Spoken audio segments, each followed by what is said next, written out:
standpoint is you don't have to live in pain. And I think if there's one message that I can transmit to your amazing audience, it's that there's no such thing as normal pain. There's no such thing as normal back pain.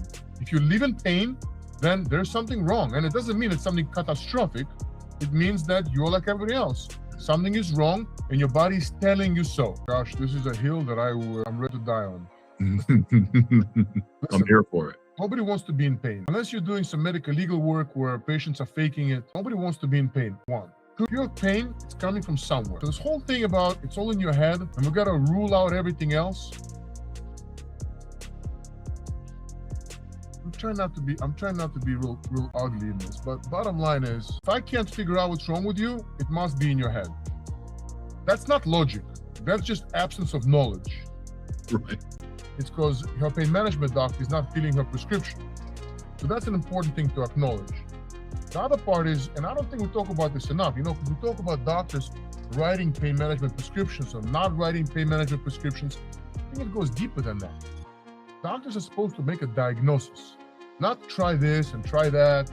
Get a diagnosis. Somebody comes in with chronic pain, giving that patient narcotics is criminal. Because if you don't know what the problem is, you just set them up for withdrawal tolerance and dependence, without a doubt, guaranteed. And I'll tell you some real sad stories from my own life, my own professors, doctors, who ended up with suicide.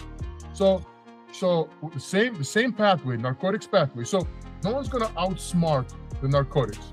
Oh, I can quit anytime. Sure. The reality is very different and very scary. So I think doctors need to really focus on the real medical pathways, which is a patient comes to you with pain, you gotta get a diagnosis. We skip all those steps. You need that differential, that list of possibilities of why you are in pain. That's very important to get through. You've got to get a diagnosis. Once you know why the patient's suffering, you have a real good chance of helping them. And it's almost never, oh, just take more narcotics. Now, I give my patients narcotics a lot. I give it to them at will for after surgery. It's inhumane to operate on patients without giving them pain meds. Meaning that, surgeon, I have to give you back your height.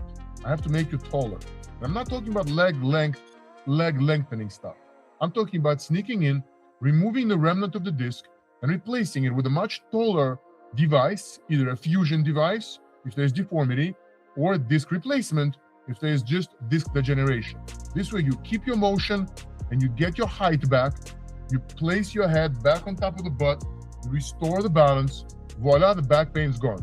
So go from the side or the front, which is done through a tube, and the rate of failure goes down to less than 3%, less than 1% if you do a disc replacement. So it's not even a factor of recovery anymore. You just can't accomplish restoration of height by doing the classic fillet of the back muscles, screws and rods. So there's no question motion preservation is the way to go. Why would you want to lose motion? And there's other really far-reaching effects of fusing versus replacing the discs. Insurance, no insurance, patients fly in from all over the world, and I love what I do, so I'm happy to help. Break free from the shadow prison of chronic pain. Embrace the light of liberation.